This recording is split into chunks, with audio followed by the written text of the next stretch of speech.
Hello, friends. Welcome to This Day in Jack Benny. I'm John Henderson. This episode is from April 4th, 1943. This is the last in a series of episodes where Jack Benny had been sick and Orson Welles was filling in. People would know Orson Welles from his many dramatic radio appearances. Act 1, Scene 1, Venice, a street. Enter Antonio, Salarino, and Solanio. In sooth, I know not why I am so sad. In deciding to present an abbreviated version of Hamlet, and giving you, we hope, a clear, dramatic statement of the causes of Hamlet's tragedy. Next week, the Columbia Workshop returns to New York to present a modern version of Shakespeare's comedy, The Taming of the Shrew. This is the Columbia Broadcasting System. He often referred to arts and culture like the opera The Barber of Seville.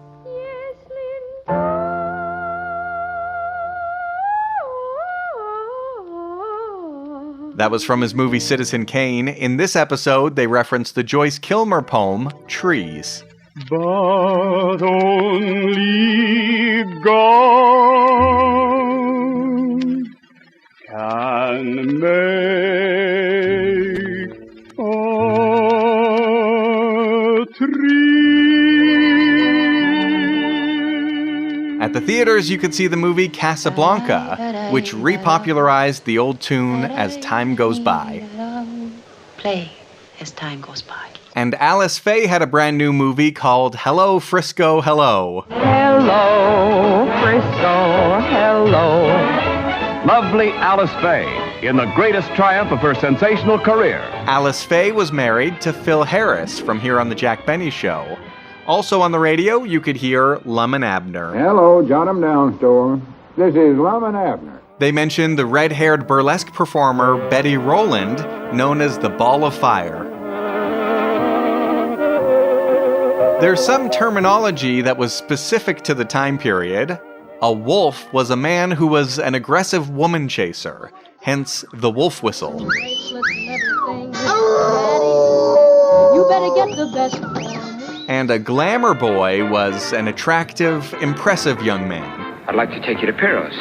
It's guest night, and all the big shots will be there. They also mention a couple of fairy tales, Jack and the Beanstalk. The story of the boy who climbed a beanstalk, only to be met at the top by a ferocious giant who forced Jack to run for his life. And Little Red Riding Hood. Grandma, what big teeth you have. All the better to eat you. If you enjoyed this podcast, give it a 5-star rating and review wherever you're listening. And enjoy the show. The Grape Nuts Flakes program, starring Orson Welles, who's pinch hitting for Jack Benny, with Mary Livingston, Phil Harris, Dennis Day, Rochester, and yours truly, Don Wilson.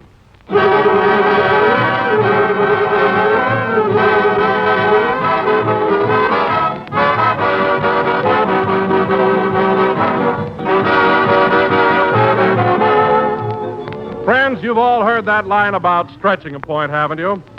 Well, here's where I turn out to be the best little stretcher bearer of a precious ration point you ever heard about. All you have to do to save a ration stamp at breakfast is to make it Grape Nuts Flakes every morning. For Grape Nuts Flakes are non-rationed, nourishing, whole-grain cereal. But that's only half the story.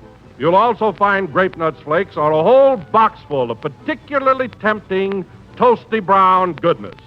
It's your old friend, that sweet-as-a-nut Grape Nuts flavor, turned out in extra crisp, extra appetizing flake form. In a word, Grape Nuts Flakes are a breakfast treat your whole family's going to enjoy right down to the last crisp spoonful. And when you buy this swell and ration stampless breakfast cereal, be sure you ask for the big 12-ounce economy-size package of Grape Nuts Flakes.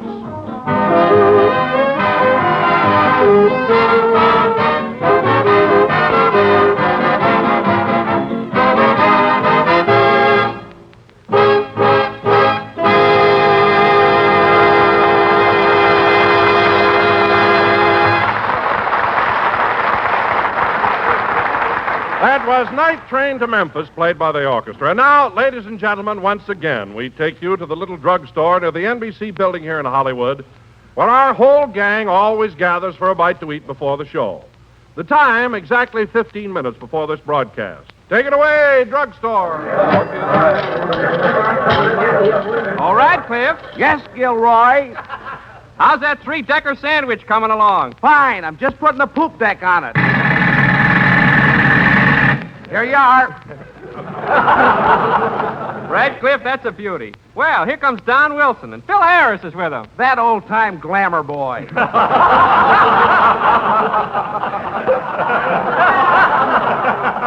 If he pulls any of his Lulus today, I'll smack him right in the kisser with his lemon pie. Radcliffe, put that down. Hello, Mr. Wilson. Hiya, Phil. Oh, hello, boys. What'll it be, Twitch? Well, I ain't hungry, but give me a donut. I want to practice blowing smoke rings through the hole. Ha, ha, ha! Ain't that a Lulu? You asked for it, brother. Radcliffe! Bullseye! Wait a minute. Oh, now who threw this? Who hit me with that pie? Now, calm down, Phil. Here's my handkerchief. Wipe your face. As soon as I get this stuff out of my eyes, I'm going to murder somebody. Duck, Radcliffe. He's plenty mad. Here I go, under the counter. Whoop, bumped my head. That's what's wrong with him. He's always bumping his head. I wonder what happened to Mary. She promised she'd meet us here. If you're looking for Miss Livingston, she's over there in the phone booth. She got a call a few minutes ago from old man Benny in Phoenix, and she asked me to tell you to be sure and wait for her. Yes? Yes? Well, how do you feel, Jack? Well, what do you mean you still have your cold, but you've got your strength back? Oh, now you can blow a hole right through the Kleenex.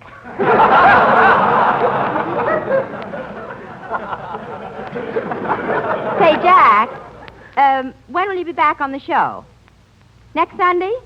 Well, you don't have to hurry. Orson Welles has been very funny on the program. I said Orson has been very funny. Oh, Jack, for heaven's sake, stop crying.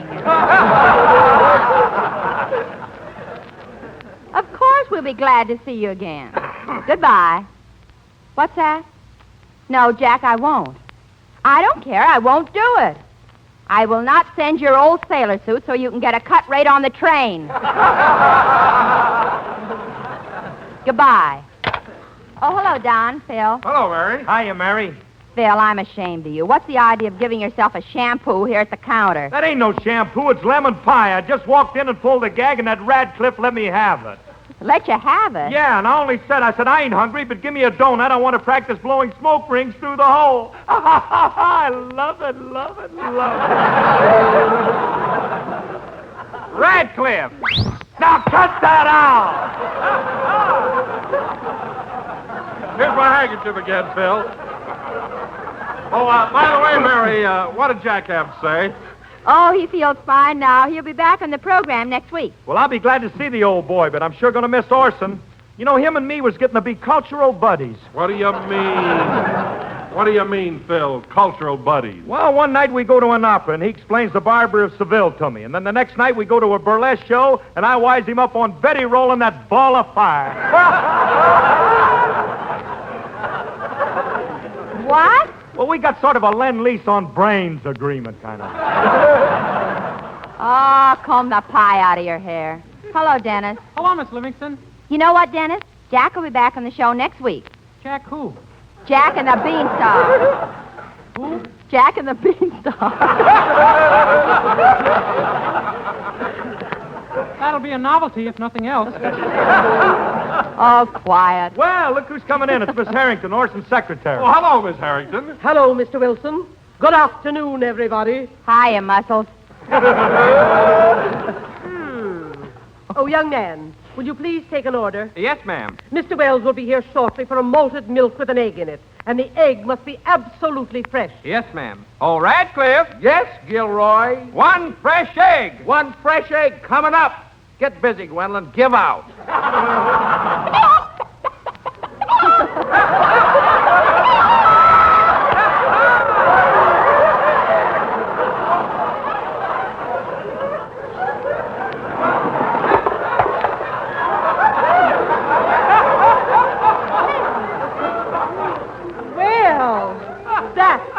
That is service.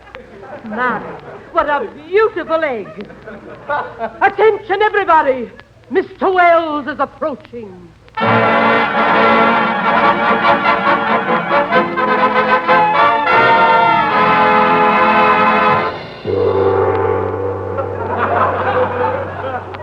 Good afternoon. This is Orson Welles.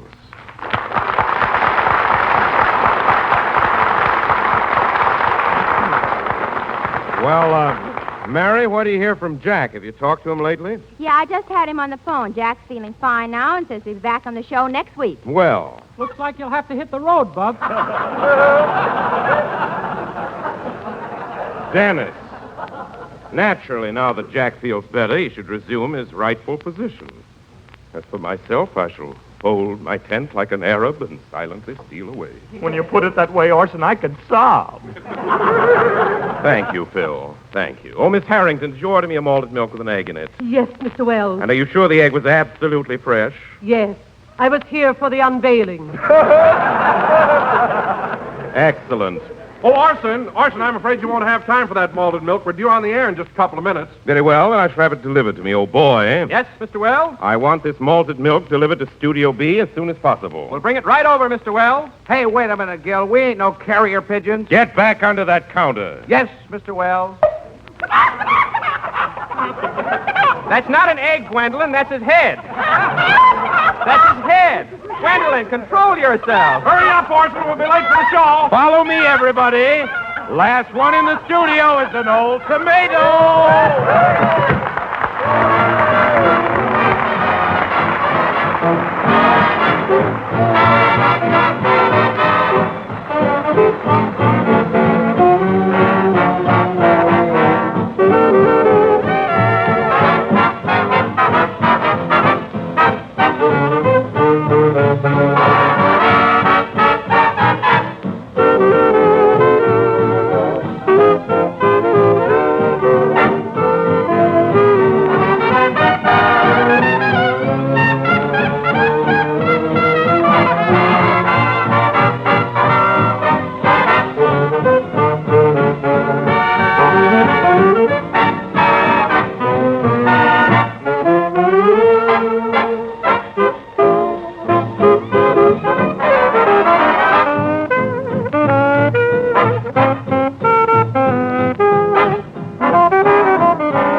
That was Taking a Chance on Love, as who doesn't?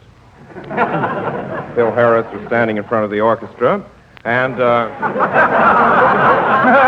Phil, that's the last time I'll be announcing your band number. Just think, after tonight's broadcast, I shall fold my tent like an Arab and silently steal away. Don't say that, Orson. Look, tears is tinkling down my cheek. That's trickling, Phil. Your eyes are absolutely dry. Well, you gotta admit they're bloodshot. That's another story. Seriously, I'm going to miss all of you, and if I ever get my own program, I'd like this gang to sign up with me. Well, you mean you'd like to have us work for you? Yes, of course, I don't know if I could meet the salaries that Jack's been paying you. They're really lousy. Why do you want to meet them? Very good, Mary. Incidentally, before I forget it, I'd like to have all of your phone numbers. Okay, here's mine. Here's mine, Wellesley. Here's my number, too. Thanks, fellows. How about yours, Mary? I don't know. If I give you my phone number, you're liable to call me up and ask me for a date. Oh, no, Mary. If I call, I assure you it'll be strictly business. Then you can't have it. Girls are certainly aggressive nowadays. You're telling me I went up to Alice Faye at a preview one night and asked her for her autograph, and the next thing I know, I'm married to her. Astounding. Women are sure hard to figure out, eh, Wellesley? Yes, Phil, but it's delightful research. And now, ladies and gentlemen, this evening for our feature attraction, OWP will present... OWP? What's that? Orson Welles Productions, Mary. I was trying to be modest. Some try. Dennis. Whoops, he bumped my head. Next time it'll be harder. As I was saying, for our feature attraction this evening, Go away, Dennis. Orson Welles Productions will present a dramatic thunderbolt which we trust will thrill and delight you. Well, I hope it's something Shakespearean, like the Taming of the Stew. The Shrew. No, Phil, it isn't the Taming of the Shrew. Well, is it Hamlet? No, it isn't, Mary. Is it The Merchant of Venice? No, Don, as a matter of fact, it isn't Shakespearean at all. Tonight, ladies and gentlemen, we will present our own version of Little Red Riding Hood. Isn't that delightful? Little Red Riding Hood. Ain't that kind of juvenile for you and me, Orson? Perhaps, Phil, but I think the kiddies who are listening in are deserving of a playlet, especially for them. Now I will play the part of Old Man Hood, an elderly farmer who lives at the edge of a forest. Mary will be my daughter, Red, and Dennis will be my son, Robin. Robin Hood. Are you giggling, kiddies? If they are, they got feathers in their rompers. Now, let's see. Don and Phil. Oh, yes. Don will be a tree in the woods, which only God can make, and Phil Harris will be a woodchopper. Phil Harris will be a woodchopper who cuts Wilson down. I'll take it easy, Phil. You know how ticklish I am. No kidding, Don, are you really? Oh, didn't you know that, Mr. Harris? Watch this. Stop it, Dennis. He'll get hysterical. No, I like it. Don, we haven't time. Now, there's one other part in the play, that of the old lady who's to be my wife. Well, maybe I can play a double part, too. How's this, Orson? Very good, Mariah. The part is yours, by cracky. Oh, murder. If Lum and Abner are listening in, this does not constitute an endorsement of Rube humor. We'll do all right. And now, ladies and gentlemen, oh, my goodness. I forgot the most important part of all, the wolf. I know. I will be the wolf. In that case, here's my phone number, babyface. Thanks, Mary. This play is really crazy. Mary is her mother and her daughter. Orson is her father and a wolf.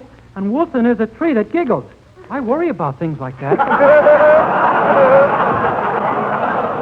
Now,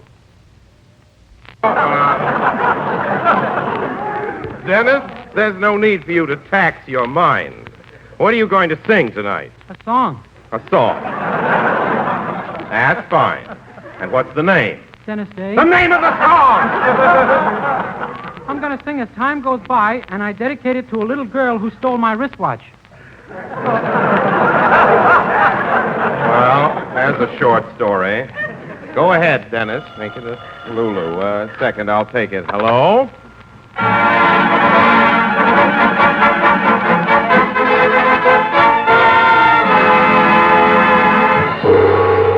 Hello, Mr. Wells. This is Rochester.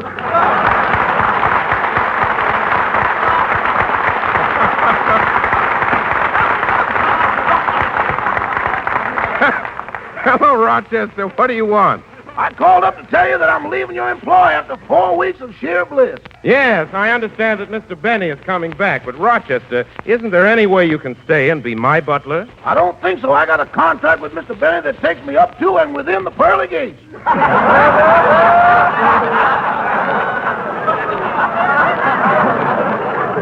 Well, there must be some loophole in the contract. Has your lawyer read it? Yeah, he just shook his head and said Lincoln wouldn't like this. Well, I'm sorry you're leaving, Rochester. You've been a splendid butler and very trustworthy. You know, when you came to work for me, there was a brand new bottle of bourbon in my liquor cabinet, and the cork hasn't been out of that bottle. That's the toughest cork I ever broke a tooth on.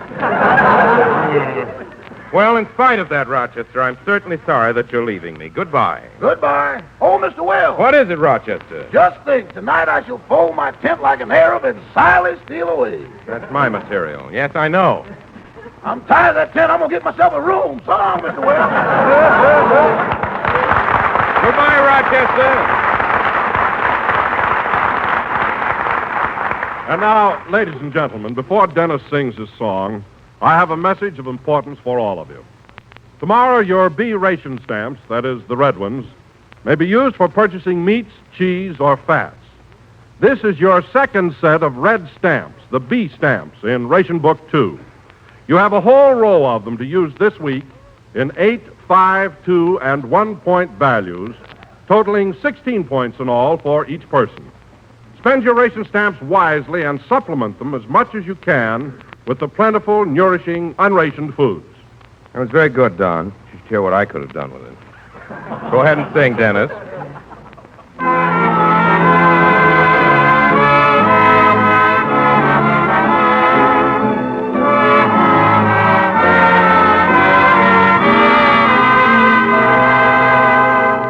This day and age we're living in gives cause for apprehension, with speed and new invention and things like third dimension.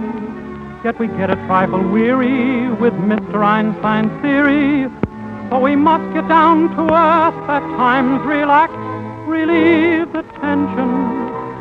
No matter what the progress or what may yet be proved, facts of life are such they cannot be removed. You must remember this. A kiss is still a kiss.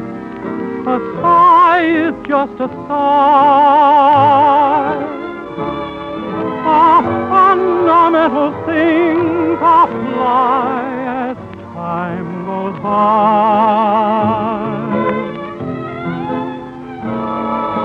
And when two lovers woo, they still say I love you. On that you can rely. No matter what the future brings as time goes by.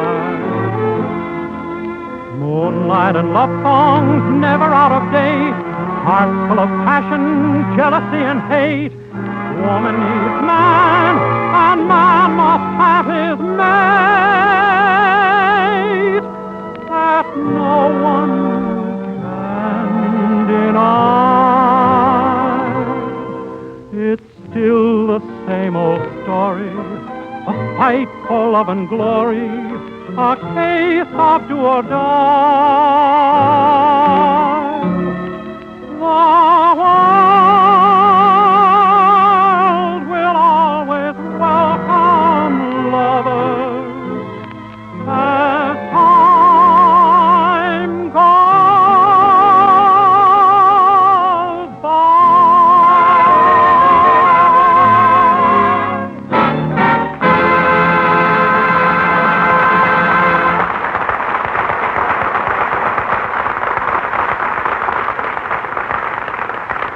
That was As Time Goes By, sung by Dennis Day. And Dennis, that really was very, very good. Thanks, Mr. Wells. It's decent of you to admit it.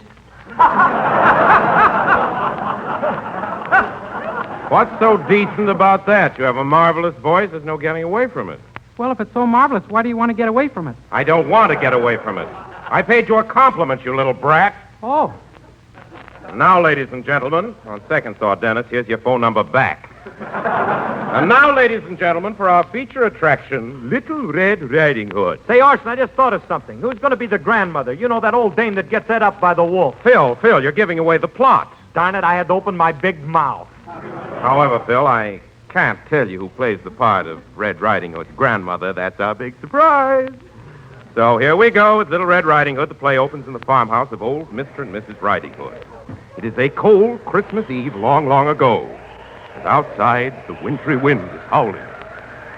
But inside the farmhouse, the fireplace is burning brightly. And we find the elderly couple busy decorating their Christmas tree. Curtains, music.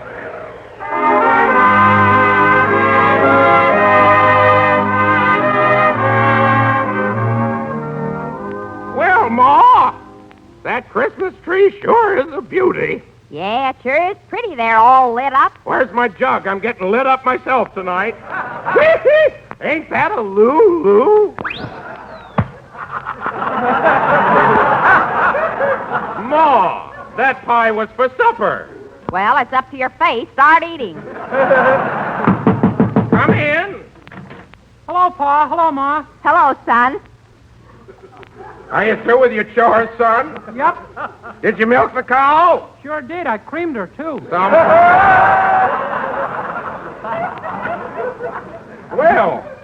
Well, here's your sister. Hello, Red. Hello, Pa. Hello, Ma. Hello, Annie. Annie? That's the cat. Oh.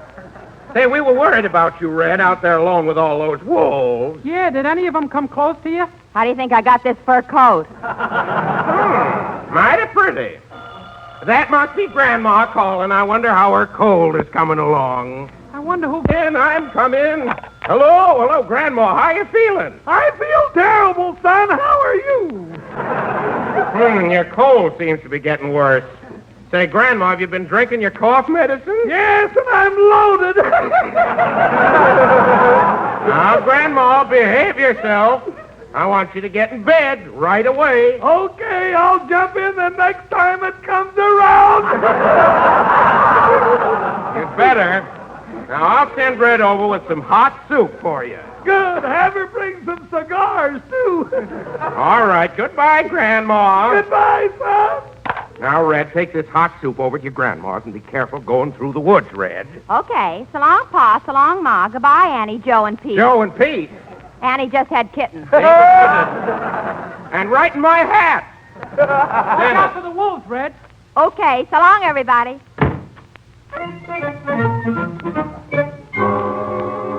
Oh, boy, what a night. Listen to that wind howl. And listen to that snowfall. Gee, it's fun walking through the snow. Crunch, crunch, crunch. Gosh, it's dark. Who's that I see lurking in yon bush? It's me, kiddies. I'm a wolf now. Oh! Hello, little girl. Hello, are you a wolf? Here's my button, Hollywood Lodge number 23. Where are you going, my little chickadee? I'm going to my grandma's with this basket. It's got soup and crackers in it. Attention, kiddies. Little Red Riding Hood's basket also contains a package of toasty brown sweet as a nut grape nut flakes. Well, a talking tree. Grape nut flakes are a breakfast treat your whole family's going to enjoy. So remember, children, when you're taking a basket of food to your grandma's house, include a big 12-ounce economy-sized package of America's fastest-growing flake cereal. What are you howling for, Orson? I just sat on my wolf pin. Now to get back to Little Red Riding Hood. Hey, Red, where are you? She ran away. Ha, ha. Curses foiled again, snarl, snarl. I know what I'll do. I'll beat Little Red Riding Hood back to her grandmother's house. And when I get there, I'll eat her up. Are you shivering, shavers?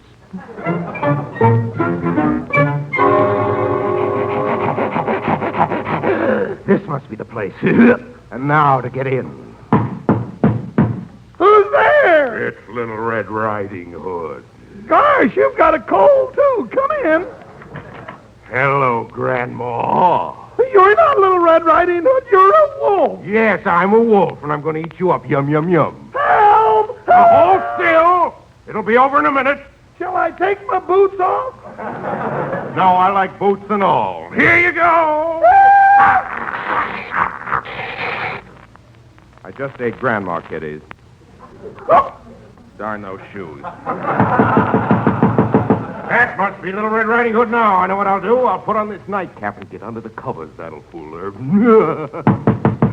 I'll talk just like Grandma. Come in, Red. Hello, Grandma. I brought you a basket of food. Goody, goody. Come over here by the bed, my dear. Oh, Grandma, what big eyes you have. All the better to see you with, my dear. And, oh, Grandma, what long ears you have. All the better to keep my derby from blowing off, my dear.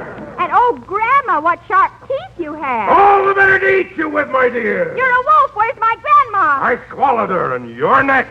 Help! Help! Oh, wood chopper! Wood chopper! I'm coming, baby. Curses! Foiled again. Quick! Shoot the wolf! Shoot him! Shoot him! Shoot him nothing. I'm going to take my axe and chop him right in two. Don't do that. I'm in here. Thanks, Grandma. You saved my life. Play, Phil.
patriotism on the food front begins with breakfast and never skips a single meal. So why not do as our government urges? Why not start every day with the whole grain cereals that are plentiful, nutritious, and ration stampless? Now, for a rousing and right kind of breakfast, just try heaping bowls of crisp, toasty brown Grape Nuts Flakes. Grape Nuts Flakes are a whole grain cereal, the kind that bring you the wonderful nutritive magic of natural whole wheat. And every appetizing dish of Grape Nuts Flakes and milk supplies many of the food essentials of scarce foods, including meat.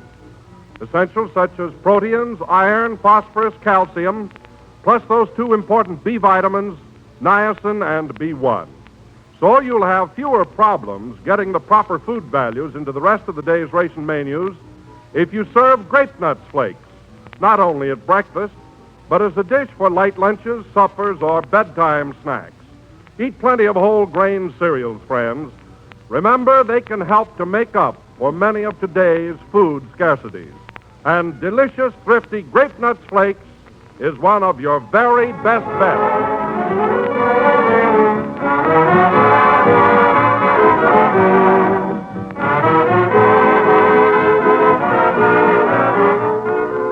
And so, ladies and gentlemen, this is your obedient servant, Orson Welles. It's really been a pleasure pinch hitting for Jack Benny. I'm sure you'll all be glad to welcome back Jack at the same time next Sunday night. Good night, folks. Good night, Doll. This program is written by Bill Morrow and Ed Beloy.